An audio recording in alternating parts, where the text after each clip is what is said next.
नमस्कार बच्चों, आप सभी का स्वागत है। आज हम पढ़ेंगे रासायनिक प्रतिक्रिया में क्या होता है। रासायनिक प्रतिक्रिया में परमाणु होते हैं, वे उनको पुनः व्यवस्थित करते हैं। कुछ परमाणु बंधन टूटते हैं और कुछ नए बनते हैं। वे न तो निर्मित होते हैं और न ही नष्ट होते हैं। यह द्रव्यमान के संरक्षण का नियम है। किसी रासायनिक प्रतिक्रिया में प्रतिक्रिया से पहले और बाद के पदार्थों का कुल द्रव्यमान समान होता है। रसायन परिवर्तन पर प्रतिक्रिया करते हैं। रासायनिक प्रतिक्रिया में रसायन तत्व या यौगिक होते हैं। संयुक्त होने या टूटने पर वे प्रतिक्रिया करते हैं। क्या आपको ए के बीच का अंतर याद है?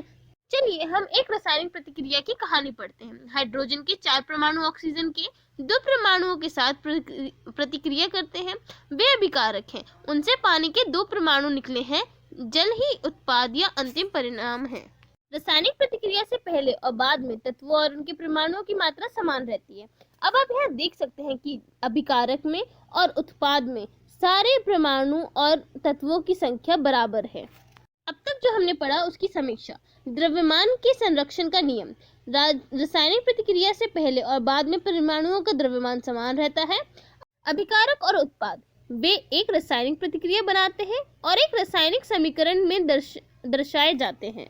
अब आप देख सकते हैं कि एक रासायनिक समीकरण एक रासायनिक प्रतिक्रिया की कहानी बताता है। जैसे यहाँ तत्व एक शुद्ध पदार्थ है और इसे तोड़कर नया नहीं बनाया जा सकता।